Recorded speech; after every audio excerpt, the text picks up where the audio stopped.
Salam saudara kasih Tuhan, kita berjumpa kembali di dalam program Sabda Bapa Surgawi. Hari ini kita akan merenungkan kebenaran firman Tuhan di dalam kitab Para Rasul pasalnya yang ke-24 ayat 14 sampai dengan ayat yang ke-16. Demikian firman Tuhan. Tetapi aku mengakui kepadamu bahwa aku berbakti kepada Allah nenek moyang kami dengan menganut jalan Tuhan, yaitu jalan yang mereka sebut sekte. Aku percaya kepada segala sesuatu yang ada tertulis dalam hukum Taurat dan dalam kitab nabi-nabi.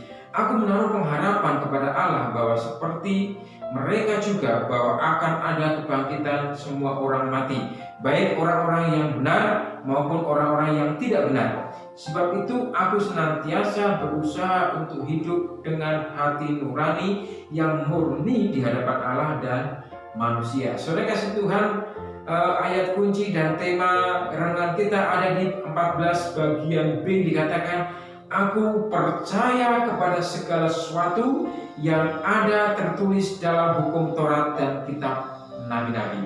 Saudara kasih Tuhan, ini merupakan pengakuan dan pembelaan Paulus ketika Paulus diperhadapkan dengan sidang pengadilan di Kaisarea, di mana seperti yang dikatakan tadi ayat 14 bagian A, yang dikatakan bahwa sesungguhnya Paulus berkata, aku mengakui.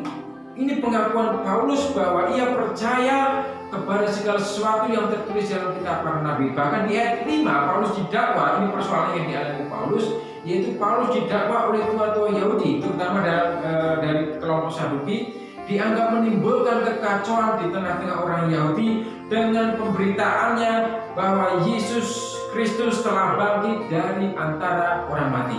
Saudara kasih Tuhan, kita tahu di dalam majelis agama Yahudi atau Sanhedrin itu beranggotakan 71 orang. Mereka terdiri dari dua faksi, yaitu ada orang dari Farisi, kelompok Farisi dan kelompok Saduki, di mana kedua kelompok ini memiliki pandangan doktrin yang sangat berbeda. Di mana orang Farisi mempercayai akan kebangkitan orang mati, percaya adanya malaikat, percaya adanya roh, percaya juga dengan adanya setan. Sebaliknya, dari golongan Saduki tidak mempercayai adanya kebangkitan.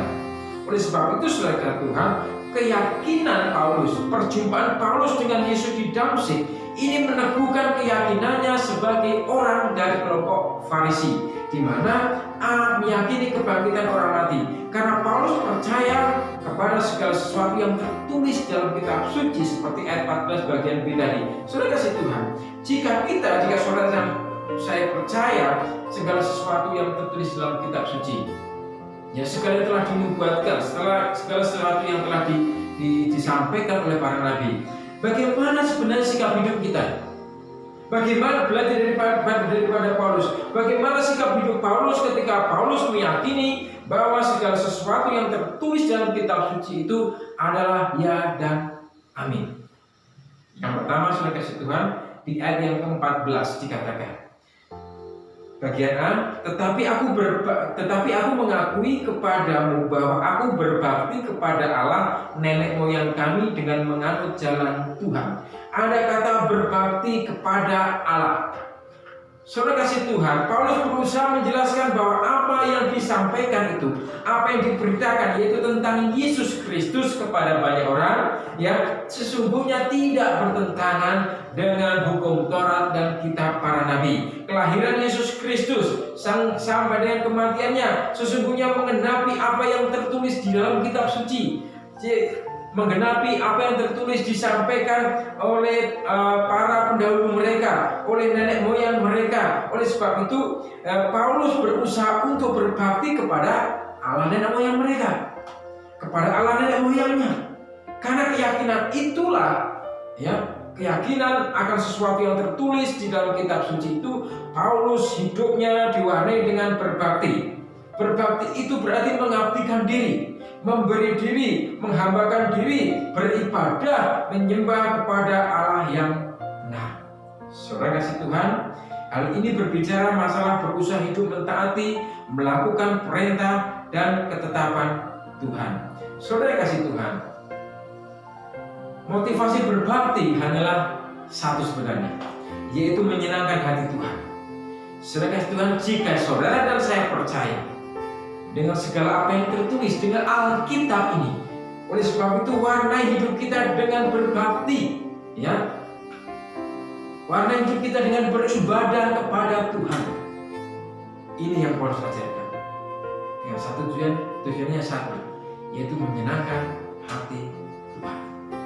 Yang kedua, saudara kasih Tuhan, di ayat 15 dikatakan, aku menaruh pengharapan kepada Allah sama seperti mereka juga, bahwa akan ada kebangkitan semua orang mati, baik orang-orang yang benar maupun orang-orang yang tidak benar. Saudara kasih Tuhan, sekali lagi perjumpaan dengan Yesus di Damsyik ini membuktikan keyakinan Paulus bahwa sesungguhnya kebangkitan orang mati itu nyata.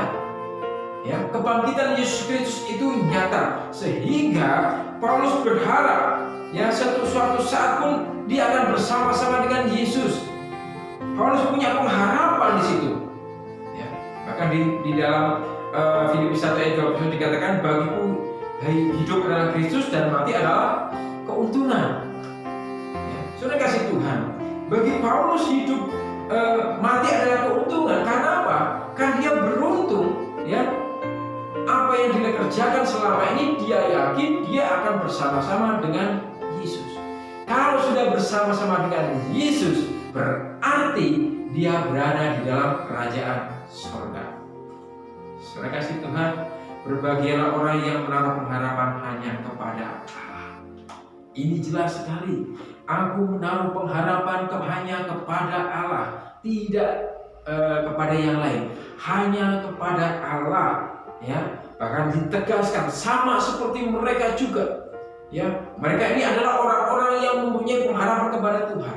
Mereka yang mengharapkan suatu saat nanti dia dapat bersama-sama dengan Tuhan di dalam kerajaan surga.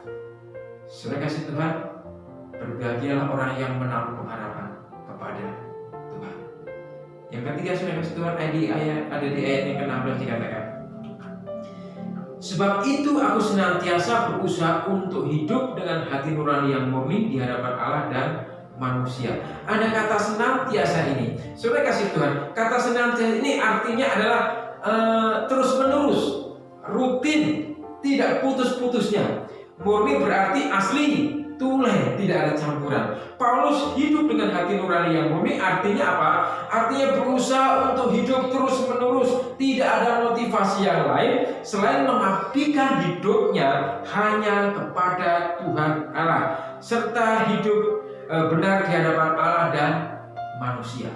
Saudara kasih Tuhan, belajar dari pengalaman Paulus bahwa hati nurani yang murni adalah kunci untuk apa? Untuk kehidupan rohani dan pelayanan yang berhasil. Hati nurani yang murni mempengaruhi hubungan kita dengan Tuhan dan sesama. Bila kita memiliki hati nurani yang murni, maka kita akan itu akan mempengaruhi juga ya pola pikir kita, sehingga Pak, kita akan memiliki pemikiran yang positif dan hidup kita akan berkenan kepada Allah dan menjadi berkat bagi orang lain. Saudara kasih Tuhan, kesimpulan pada hari ini, jika engkau percaya, jika engkau yakin akan segala sesuatu yang tertulis dalam kitab suci, di dalam Alkitab yang kita yakin ini sebagai kebenaran firman Tuhan, ya,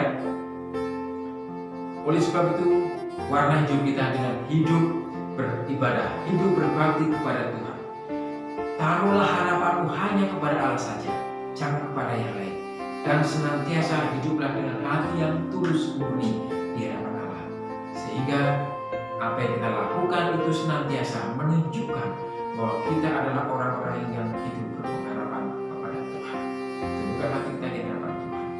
Kami bersyukur Tuhan kepada firman yang singkat hari ini, meneguhkan iman percaya kami sebagai orang-orang yang percaya akan segala sesuatu yang tertulis di dalam kitab suci, di dalam Alkitab Tuhan, sehingga kami terus hidup berpengharapan kepada-Mu. Dan kami percaya Tuhan, satu saat nanti kami akan bersama-sama dengan Engkau di dalam kerajaan surga.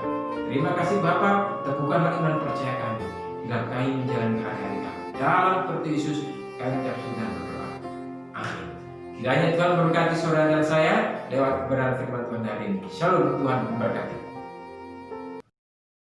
Shalom, saudara yang diberkati Tuhan. Apabila Bapak Ibu semua diberkati dengan kebenaran Tuhan melalui program Jabas. Bapak Ibu bisa like, subscribe maupun komen, dan juga bisa di share kepada saudara kita seiman agar